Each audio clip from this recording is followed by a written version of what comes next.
الحمد لله رب العالمين والعاقبة للمتقين والصلاة والسلام على سيد الأنبياء والمرسلين نبينا محمد وعلى آله وصحبه ومن تبعهم بإحسان إلى يوم الدين. أما بعد، نصیحتیں تو الحمدللہ کافی اور شافی ہو چکی ہیں. الحمدللہ خیر الکلام ما قل و دل، عربی میں ایک محاورہ ہے کہ سب سے بہترین بات وہ ہو جو مختصر ہے، وہ تو مختصر لیکن بڑی مفید ہو.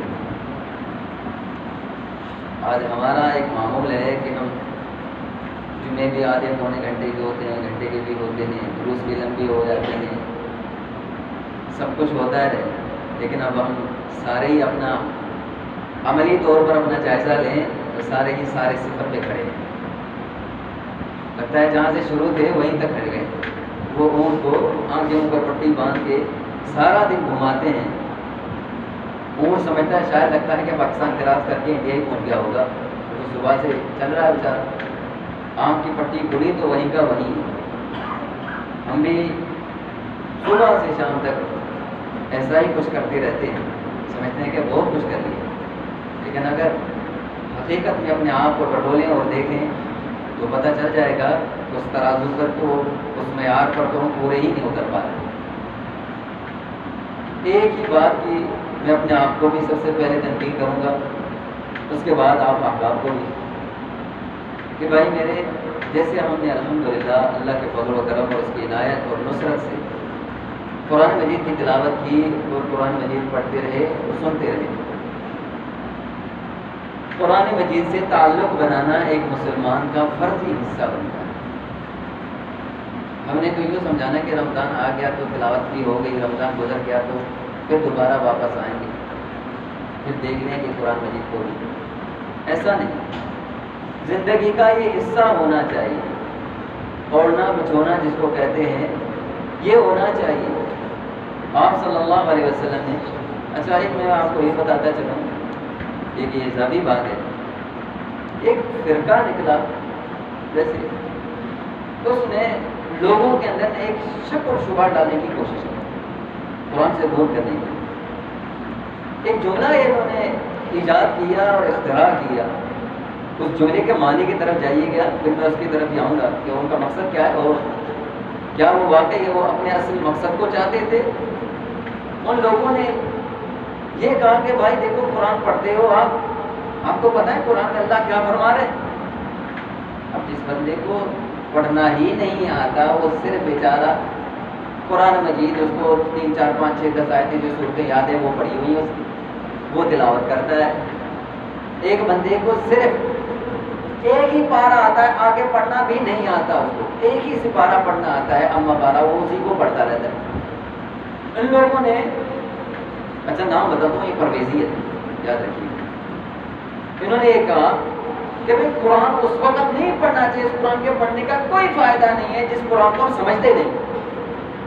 جملے پہ غور کریں، بظاہر ان کا بڑا وزنی جملہ ہے کہ وہ قرآن واقعی جب قرآن کو سمجھ ہی نہیں رہا تو کیا پڑھے، ایک بڑا وزنی دار جملہ ہے.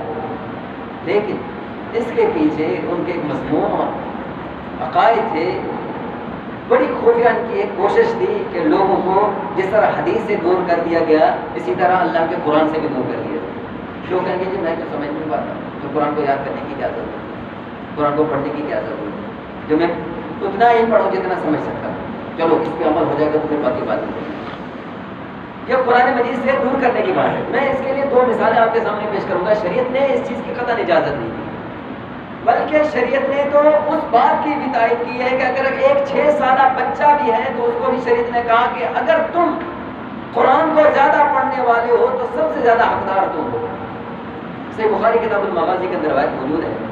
اللہ کے نبی صلی اللہ علیہ وسلم کے ایک صحابی، چھوٹے سے صحابی جن کا نام ہے عمر بن سلمہ، فرماتے ہیں كنا فی مدرجۃ القوم، کہ ہمارا گاؤں، ہمارا علاقہ، ہماری جو بستی تھی ایسی جگہ پر تھی جہاں لوگ مدینہ منورہ سے آتے، اپنے جانور وہاں روکتے، پانی پیتے، تھوڑی دیر آرام کرتے، پھر چلے جاتے. میرا کام کیا ہوتا تھا کہ جو بھی مدینہ منورہ سے آتا میں اس کے پیچھے بھاگ پڑتا اور کہتا ہاں بھائی بتاؤ کیا سیکھ کے آئے ہو وہاں سے. اب اس کو کچھ کچھ نہیں پتا، کچھ نہیں پتا اس چیز کا. بہرحال وہ بتاتے کہ ہم مدینہ منورہ سے آ رہے ہیں اور ہمیں قرآن مجید کی یہ آیت سکھائی گئی. آپ مجھے سناؤ گے؟ ہاں سنائیں گے. وہ پڑھنا شروع کرتے تھے. بعض روایت میں آتا ہے کہ وہ اپنے جانور پہ سوار ہوتا اور یہ اس کے پیچھے بھاگتا بھاگتا چلا جاتا، بھاگتا بھاگتا جاتا تاکہ میں سن لوں. وہ سن رہا ہے، وہ یاد کر رہا ہے. قرآن کا بڑا حصہ اس نے یاد کر لیا. کچھ پتا نہیں، کچھ پتا نہیں کہ کیا ہے، لیکن یاد ہو رہا ہے.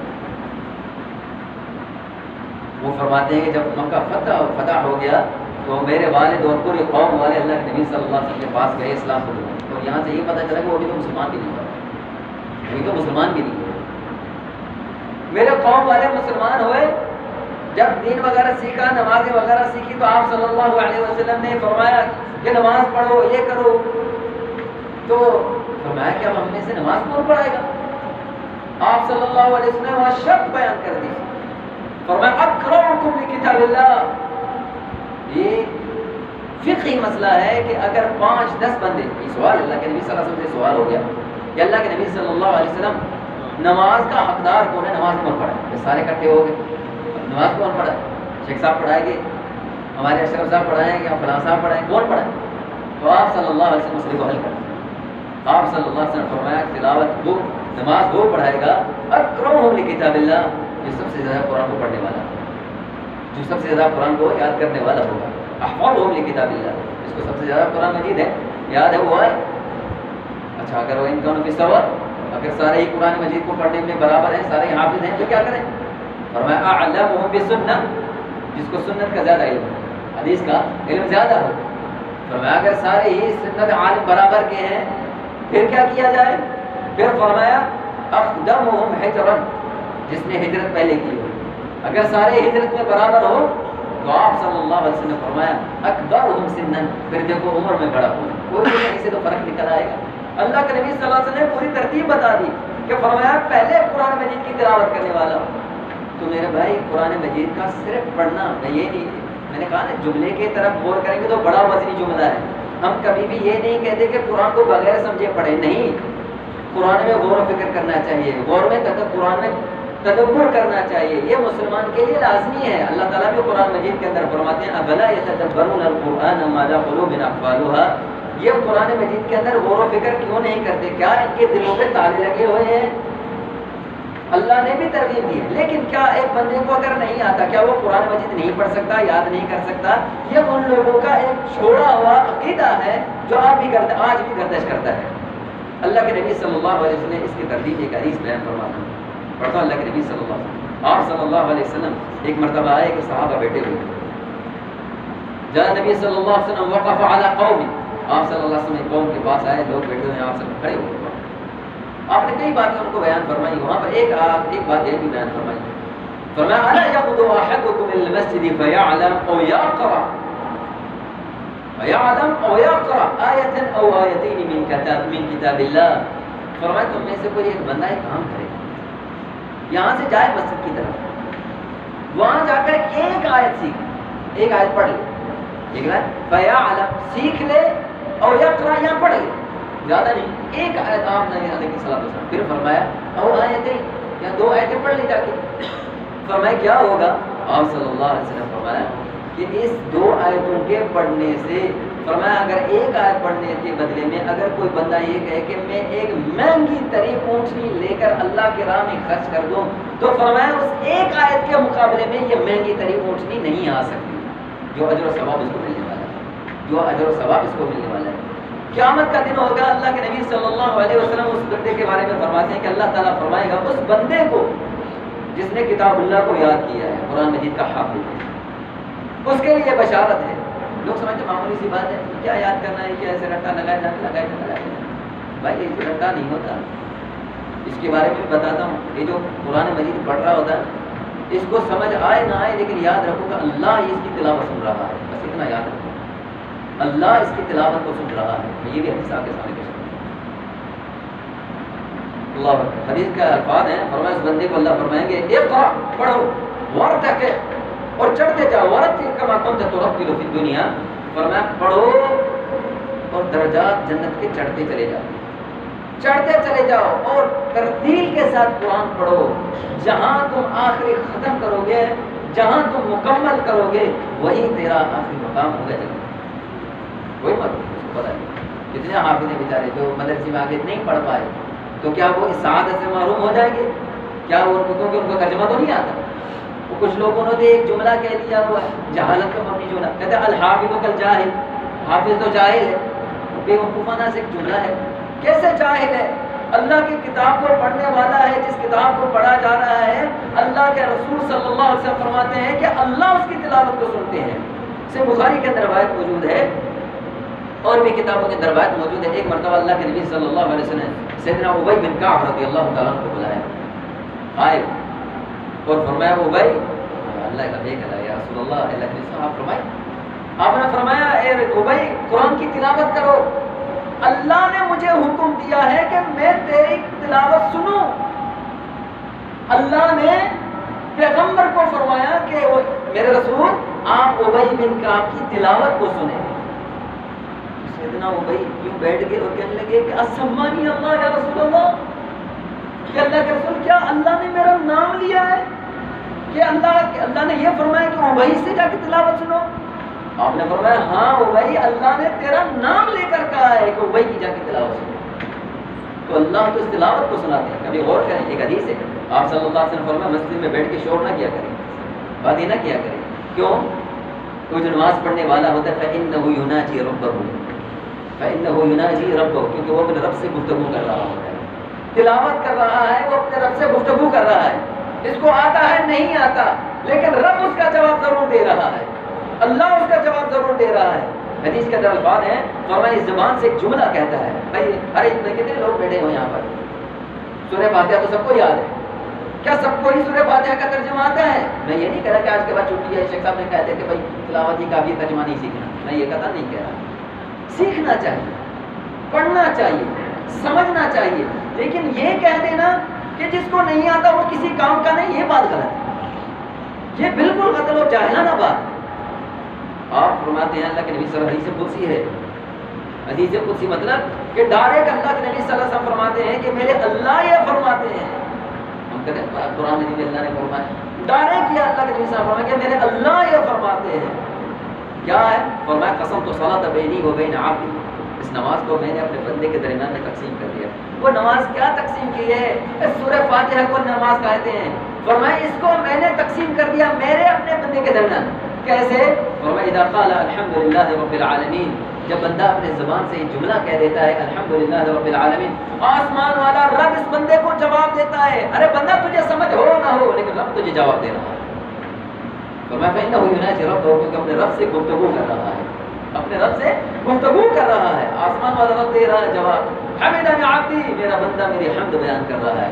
وہ کہتا ہے الرحمن الرحیم، وہ کہتا ہے اثنا علی عبدی، میرا بندہ میری ثنا بیان کر رہا ہے. وہ کہتا ہے مالک یوم الدین، اللہ فرماتے مجدنی عبدی، میری گزرگی بیان کر رہا ہے میرا بندہ. بندہ کہتا ہے ایاک نعبد و ایاک نستعین الی آخر. جب یہ پڑھنے لگتا ہے تو اللہ فرشتوں کو بھی درمیان سے ہٹا دیتے ہیں. کہتا ہے ھذا بینی و بین عبدی، فرشتوں اب تمہارا بھی معاملہ نہیں، اب میرا اور میرے بندے کا تعلق ہے. اب فرشتوں تمہارا بھی درمیان سے واسطہ ختم. پہلے تو بتا دیا کہ میرا بندہ کہہ رہا ہے، میں یہ جواب دے رہا ہوں، لیکن اب بندہ مجھ سے مانگنے لگ گیا ہے. کیا مانگ رہا ہے، کیا دوں گا تمہیں نہیں بتاؤں گا. ھذا بینی و بین عبدی ولعبدی ما سأل، یہ میرا اور میرے بندے کا تعلق ہے، میرا اور میرے بندے کا معاملہ ہے. جو اس نے مانگا میں نے اس کو دے دیا، میرا اس کا تعلق.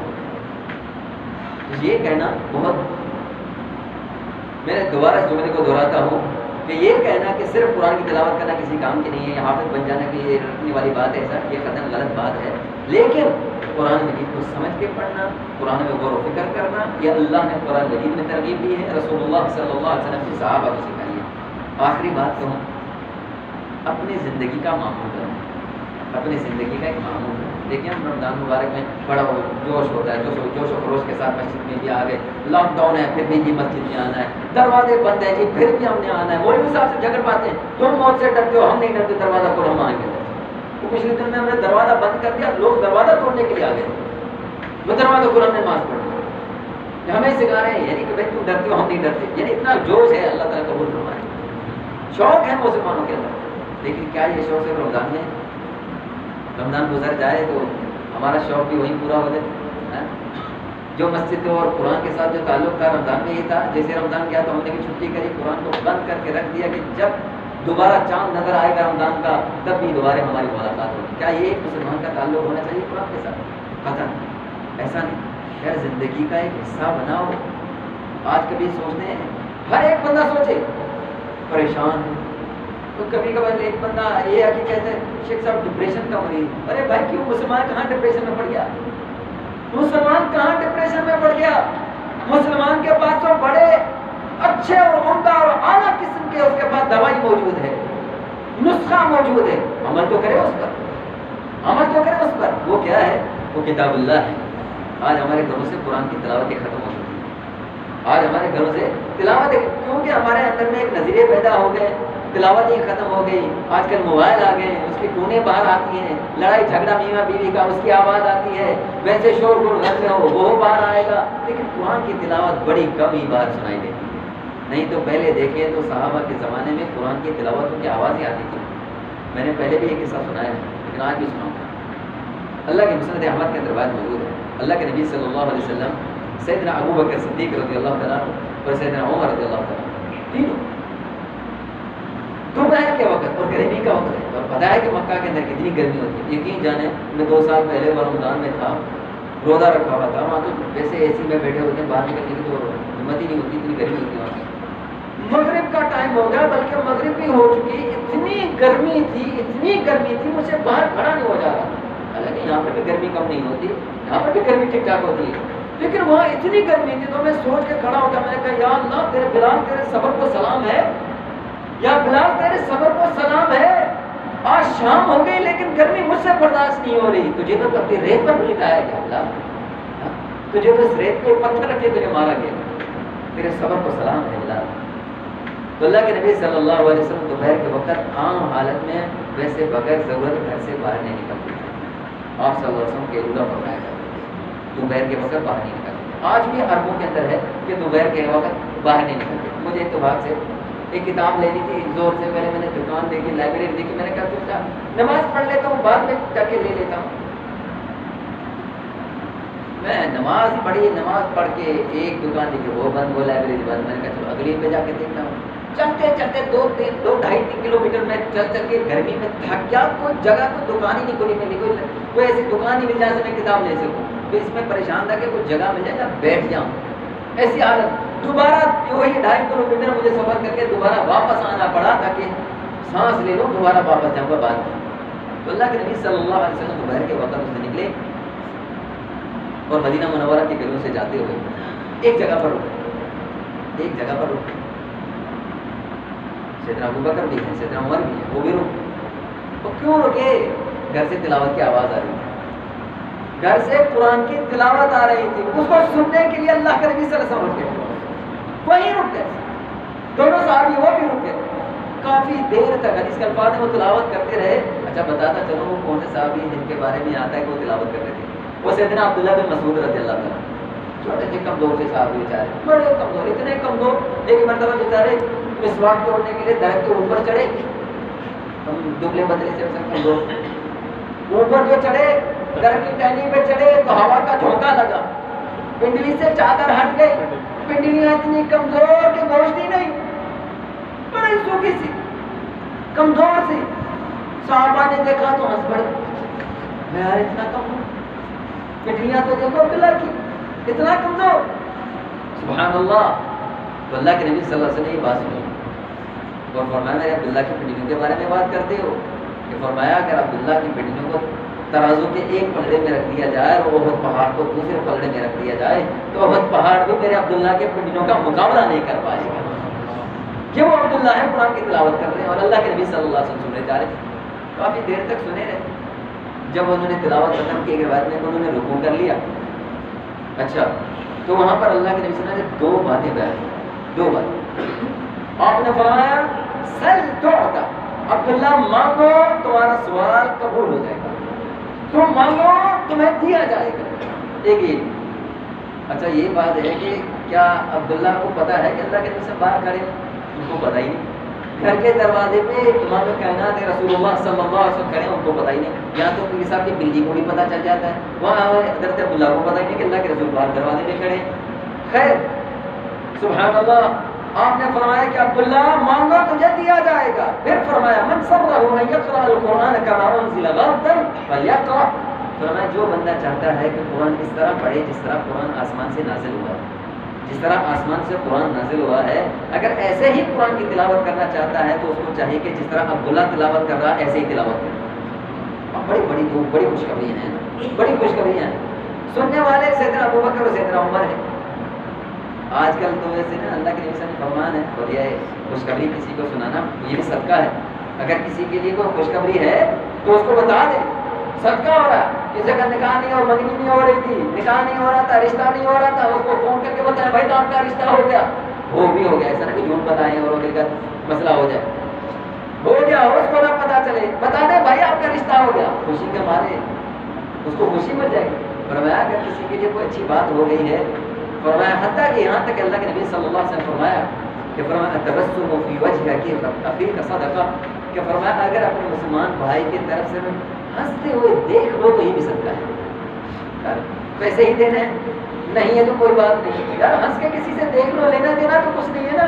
آج کل ہماری حالت ہے اس میں بھی کنجوسی ہے، منہ میں بارہ بنا کے گھوم رہے ہوتے ہیں، اس میں بھی بخیلی کرتے ہیں، مفت میں ثواب ملنے والا وہ بھی نہیں لے رہے، تو کسی کو اگر خوشخبری دینی ہے تو اس کے اندر بھی صدقہ اس کا ثواب ملتا ہے۔